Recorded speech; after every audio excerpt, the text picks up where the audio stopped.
Après avoir eu des échanges avec le président de la République au cours d'une rencontre organisée au Palais du Peuple par le Conseil national de la jeunesse, les représentants des jeunes venus des chefs-lieux et territoires de toutes les 26 provinces de la RDC sont venus remercier le chef de l'État, Félix-Antoine Tshisekedi Tshilombo, pour l'attention soutenue qu'il leur accorde en aménageant son agenda pour des entretiens sur des questions brûlantes d'actualité au pays et sur l'avenir de la jeunesse. Une grande première en RDC, ont-ils souligné. Le président de la République s'est dit honoré et très ému par la marque de sympathie à son égard. Devant Dieu et la nation, la jeunesse sera toujours dans mon esprit pour des raisons. Vous êtes la première richesse de la RDC et vous êtes l'avenir du pays, a souligné le chef de l'État avant de rappeler la mission dévolue à la jeunesse congolaise. Chers jeunes, je suis non seulement honoré de me retrouver ici au milieu de vous, mais je suis également très ému par cette marque de sympathie que vous avez bien voulu exprimer à mon égard.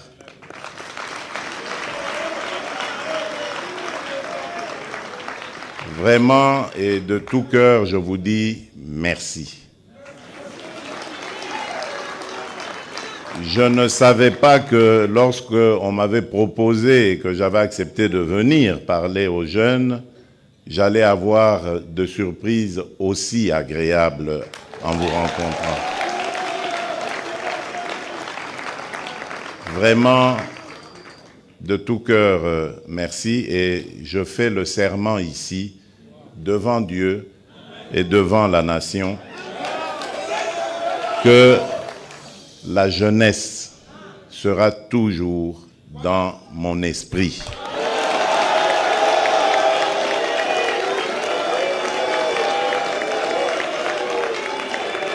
Je le dis et redis, devant Dieu et la nation, la jeunesse sera toujours dans mon esprit.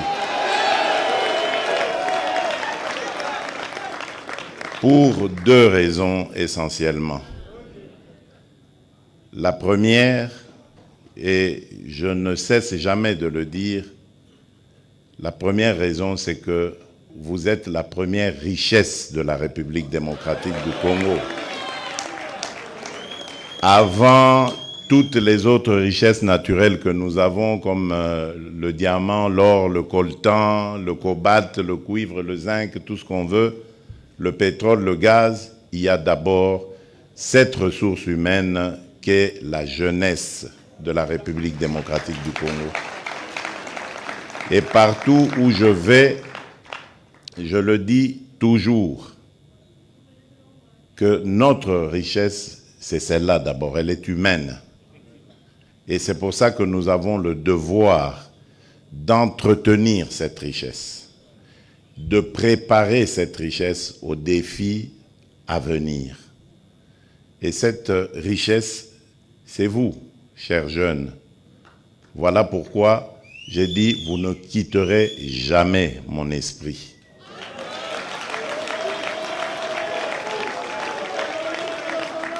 La seconde raison, et c'est ce que j'ai dit déjà dans la première, c'est que vous êtes l'avenir de ce pays.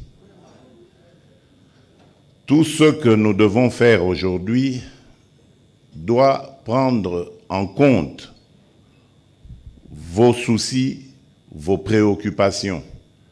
Parce que c'est de cet encadrement par rapport à vos soucis et à vos préoccupations que dépendra notre avenir.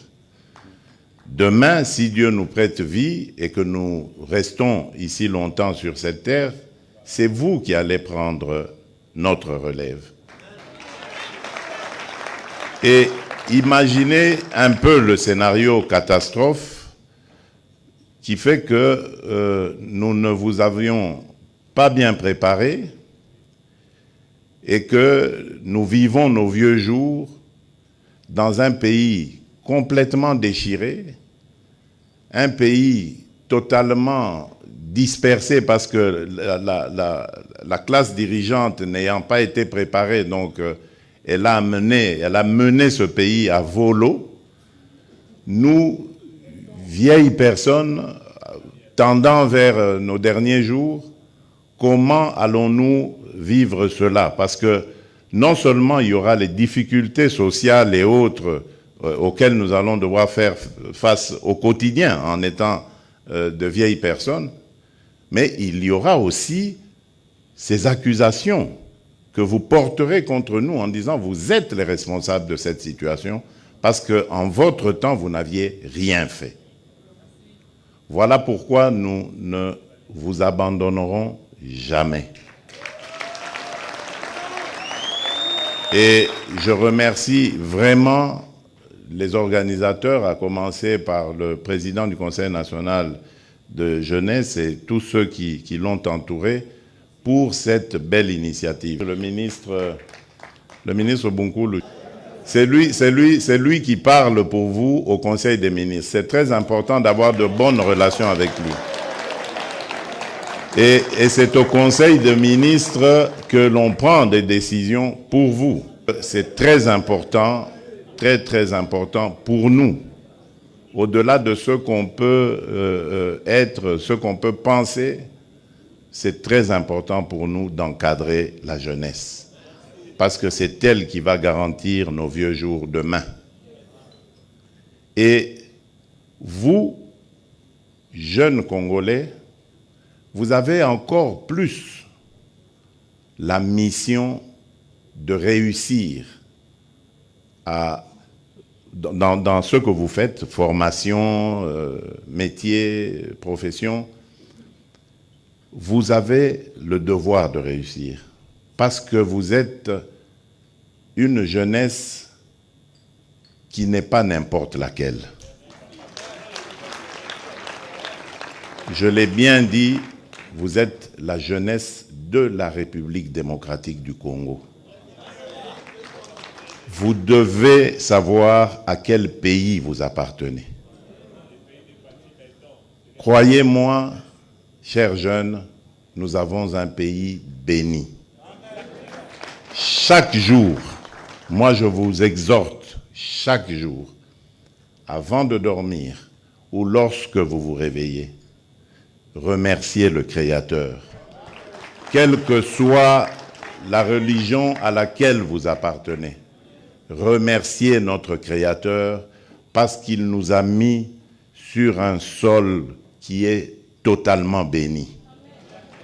Ce pays, si nous restons conscients, nous restons unis, nous restons organisés, ce pays va faire parler de lui dans pas très longtemps. Nous serons peut-être encore vivants pour voir ça. Suivez simplement toute l'actualité. Renseignez-vous sur votre pays, ses potentialités. J'ai parlé de la première richesse qui est la jeunesse, ses ressources humaines. Mais regardez toutes les potentialités dont le monde a besoin aujourd'hui pour lutter, par exemple, contre le changement climatique, pour aller vers l'économie verte, la nouvelle industrie. Toutes les solutions se trouvent en République démocratique du Congo. Pour les énergies renouvelables, vous trouverez les réponses en République démocratique du Congo. Même demain, lorsque on parle de l'après-pétrole avec toutes ces dérivés qui sont l'essence, le gasoil et tout ça, l'hydrogène vert peut être produit ici en République démocratique du Congo. Donc nous avons les réponses à toutes les questions que se pose le monde aujourd'hui. Et quand nous quittons le sous-sol, nous arrivons au sol, l'agriculture, nous avons près de 80 millions d'hectares de terres arables. Nous pouvons nourrir plus de 2 milliards de personnes, donc c'est-à-dire l'Afrique entière et au-delà, grâce à notre sol.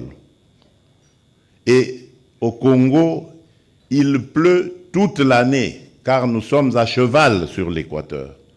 Quand il ne pleut pas au nord, il pleut au sud et vice-versa. Là où partout ailleurs, on commence à connaître des problèmes de sécheresse, surtout chez nous en Afrique. Eh bien, nous avons ces réponses. Nous avons, comme je vous l'ai dit, un pays qui est béni. C'est pour ça d'ailleurs, chers jeunes, que vous voyez tous les problèmes qu'on nous cause. Nous sommes un pays, je vous ai dit, à vocation. Dieu nous a dotés de tout ça, pas pour que Tovimba Nabisomoko, mais pour partager. Et nous sommes prêts à le faire. Mais dans l'ordre. Et en tenant compte de la charité bien ordonnée qui doit d'abord commencer par les propres enfants du Congo. Et voilà pourquoi moi je voudrais attirer votre attention. Parce qu'on va chercher à nous diviser. Vous savez, il y a cet adage qui dit « diviser pour mieux régner ». Et il y a cette parole de la Bible qui dit « un royaume divisé contre lui-même ne peut rien faire. Il est voué à l'échec, à la mort. » Voilà pourquoi le mercredi dernier, j'ai beaucoup insisté sur nos divergences à propos de nos appartenances ethniques, tribales et autres. Qu'on ne vous trompe pas. Vous avez une seule et même tribu, elle s'appelle la République démocratique du Congo. Le reste, ce sont vos familles. Vous pouvez vous attacher à des familles, nous le faisons chaque jour ici. Mais ça n'empêche que nous ayons des attachements encore plus forts en dehors des familles, n'est-ce pas? Lorsqu'on choisit un ami, ou lorsqu'on choisit une épouse pour nous les hommes, un époux pour les femmes, c'est au-delà des familles. Mais est-ce qu'on ne s'attache pas plus à son épouse qu'à sa famille? Lorsque quelqu'un tombe malade et qu'il est en train d'aller vers la mort, on voit toujours son épouse à ses côtés. Alors qu'il a peut-être des frères, il a des sœurs. C'est pas qu'ils l'ont abandonné, mais non. La priorité est laissée à l'épouse. Mais l'épouse, au moment où il est né, elle n'était pas dans sa famille. Donc voilà ce que vous devez comprendre du Congo. Nous venons de nos familles, mais nous formons maintenant une grande famille qui est beaucoup plus solide que nos familles biologiques, que nos familles tribales, ethniques. C'est la République démocratique du Congo. Mettez ça dans vos cœurs, dans vos esprits, et vous verrez, le Congo sera toujours gagnant. Parce que nous sommes forts, mais notre faiblesse, elle se situe dans nos divisions tribales, ethniques. Et lorsque les ennemis comprennent ça, ils viennent avec ces manipulations et ils réussissent à nous affaiblir parce que nous sommes divisés et incapables de faire front face à l'adversité. Je ne vous demande pas de haïr, ne faites pas ça. Ne haïssez pas les étrangers. Et d'ailleurs, à propos du Rwanda, ça ne sert à rien de regarder le Rwandais comme un ennemi. Non. C'est le régime rwandais avec Paul Kagame à sa tête qui est l'ennemi de la République démocratique du Congo. Les Rwandais et les Rwandaises sont nos frères et sœurs. Et d'ailleurs, ils ont besoin de notre aide parce qu'ils sont muselés. Ils ont besoin de notre aide pour se libérer. Ça n'a rien à voir avec ce que leurs dirigeants sont en train de leur imposer. Donc, ne les regardez pas comme des ennemis, mais comme des frères qui ont besoin de notre solidarité pour nous débarrasser et débarrasser l'Afrique de ce genre de dirigeants rétrogrades qui ramènent les méthodes des années 60 et des années 70. Alors qu'en Afrique, on avait décidé de mettre fin au bruit des armes. Si vous vous rappelez, ceux qui suivent un peu, c'était 2020, il fallait taire les armes en Afrique pour que l'Afrique passe à autre chose, comprenne qu'elle est la dernière de la classe dans le monde parce que, justement, à cause des guerres et des divisions. Nous nous étions entendus comme ça. Malheureusement, ce n'est pas arrivé, on a dû encore prolonger, mais c'est à cause, justement, des dirigeants tels que Paul Kagame. Et il s'enorgueillit d'être un faiseur de guerre, un spécialiste dans la guerre. Il en est fier. Moi, à sa place, je me cacherais, j'aurais honte d'assumer le fait qu'on sème la mort et la désolation. C'est honteux. Et je dirais même diabolique. Nous n'allons pas manger de ce pain-là. Nous, le pain que nous mangeons, c'est celui de l'amour. Celui du patriotisme, l'amour pour le Congo et l'amour pour le Congolais. C'est ce que je vous prêche. Ce que notre leader, mon leader, celui qui m'a formaté en politique, mon mentor, Étienne Tshisekedi Wamulumba, c'est ce qu'il m'a prêché. L'amour du Congo et du Congolais. Essayez cette formule, chers jeunes, et vous verrez, le Congo sera toujours number one. Je vous remercie. Que Dieu vous bénisse. Face à l'agression de la RDC dans sa partie est du territoire national, le chef de l'État en a appelé à la vigilance et la mobilisation de la jeunesse congolaise pour barrer la route au plan de balkanisation du pays par les envieux de ses richesses.